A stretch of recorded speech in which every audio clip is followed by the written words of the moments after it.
They were actually murdered and killed by avenging people who wanted to avenge what happened to them by the Nazis. It is what it is, my friends. In mass, and I don't know, I guess statute of limitations can expire. That's all I'm going to say on that, because Israel is, of course, our greatest ally, the most moral everything in the world. Do you know who else agreed with those Czechoslovakian civilians that the things that were done to the Germans were utterly horrific? General George Patton Jr., you're probably familiar with his name because he was a very decorated U.S. general in World War II who led the Third Army, both in France and in Germany. Well, post-war, they appointed him as the military governor in Bavaria, and he led denazification efforts, because that's what we're doing. We're trying to denazify the territory. That's a great effort. But then they say that as he was leading this, he became, quote unquote, increasingly erratic. PBS states that in April of 1945, he was removed by Eisenhower from his leadership of the Third Army for making inflammatory remarks concerning the denazification policies. What were those policies? He said, quote, "We may have been fighting the wrong enemy all along, but while we're here, we should go after the bastards now, because we're going to have to fight them eventually." He's referring to the Soviets that trained that person that I just showed you, who were utterly sadistic and mass murdering Germans for no reason other than the fact that they were speaking German. They hadn't even voted for Adolf Hitler, had nothing to do with anything, but they had to die. So yeah, if that's what your concern is, if you're worried about camps, we did that. If you're worried about ethnic cleansing, we did that. Don't even get me started on the camps that we forced our own American citizens into following Pearl Harbor. Yep, that's a thing as well. Of course, you remember that. The Japanese, some people weren't even Japanese. They were just Japanese looking. And we went ahead and we put them in camps after Pearl Harbor, and we made them stay there until the end of war. So don't let that be something that you think we're not capable of.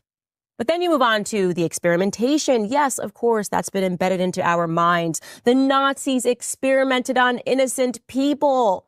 Candace, come on, that's the difference. They experimented on twins. I mean, some of the stories, by the way, sound completely absurd. I mean, like the idea that they just like cut a human up and then sewed them back together. Why would you do that? Literally, even if you're the most evil person in the world, that's a tremendous... This is the issue I have with Candace. You just been fired. You had an issue under... they use anti-Semitism to...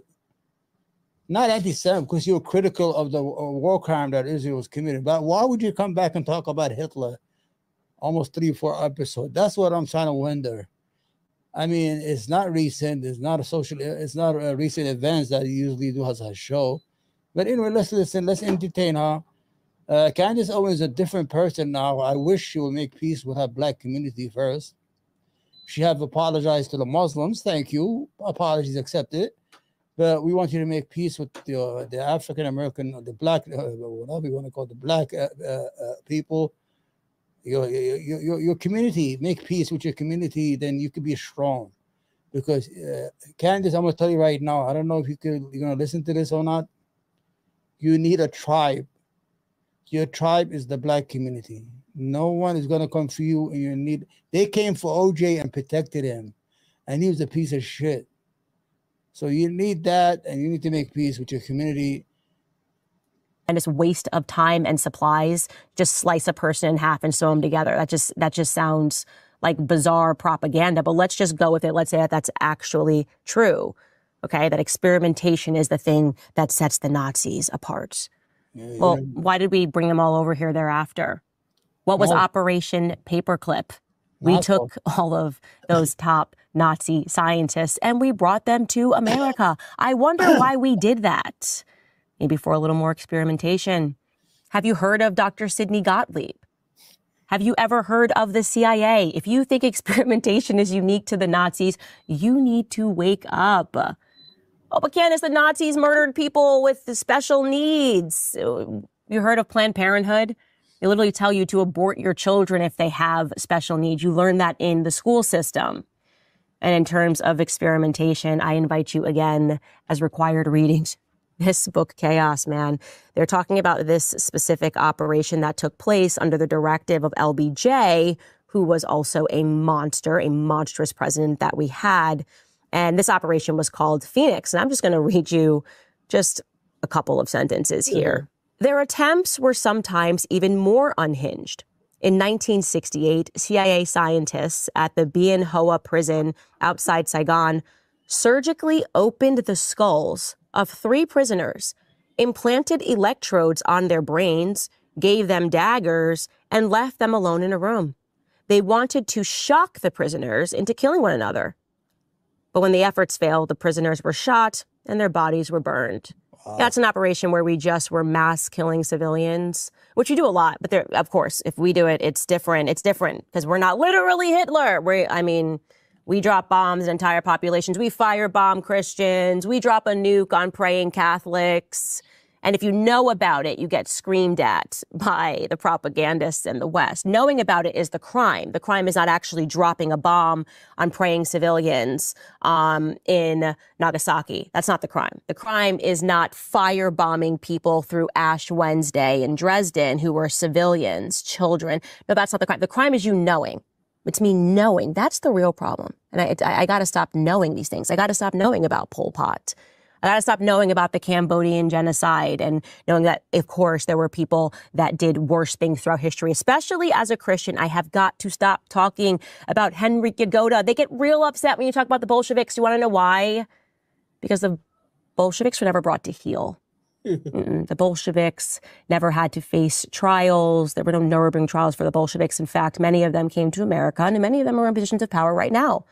That's why they get real angry when you start looking into history, when you start recognizing that they are intentionally telling Christians to shut up about the Christians that have been killed all across the world. They get very uncomfortable when you know stuff that they did not put into your book when you were in middle school to traumatize you into compliance of believing that the only bad people ever, there's only 2 of them, by the way, Putin and Adolf Hitler.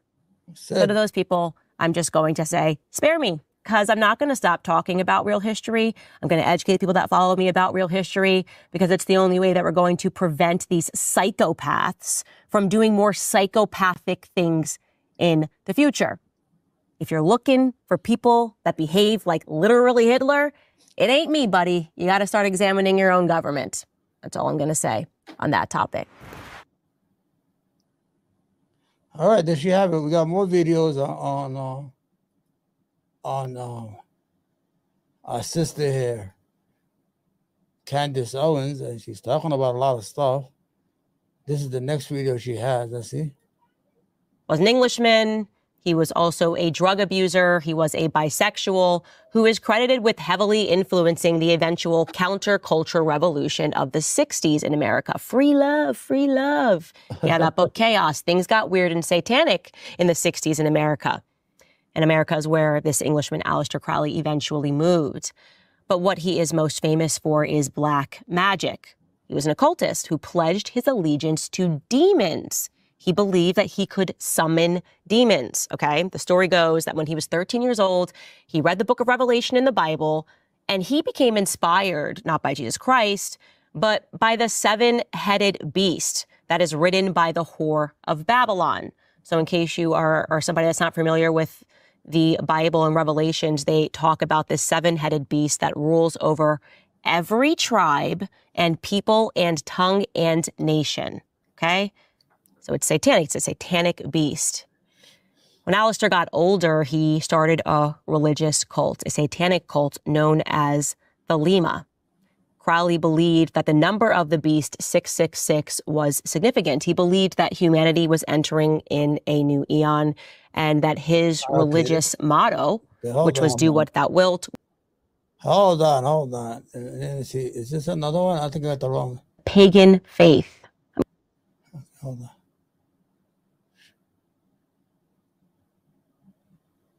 Guys, imagine being married to me. My poor husband, he rolls over. He's like, what are you reading? And I feel like a regular wife says something, I don't know, maybe a love series, Nora Roberts, sweeping her away. Me, on the other hand, he rolled over, he asked me, and I said, oh, I'm reading a flat earth theory. And it dawned into an entire conversation. He's like, why are you reading a flat earth theory? And I'm like, because somebody messaged me on Connect about it and they included some links and I'm just reading them. I don't know. I'm just an interested person. No matter what, if there's a bunch of people that believe something, I now want to know what it is that they believe.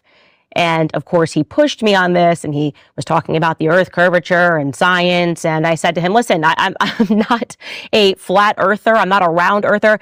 Actually, what I am is I am somebody who has left the cult of science. I have left the mega church of science because what I have now realized is that this is a little weird. I'm not a flat earther. I'm not I'm not a globe, whatever. I mean, come on, Candace. Candace has changed a lot. I don't know where she's heading with this new Candace Owens show. I didn't have the right clips here, but I'm going to show you a little debate she has. But you cannot say that science is a pagan holiday while you're using science.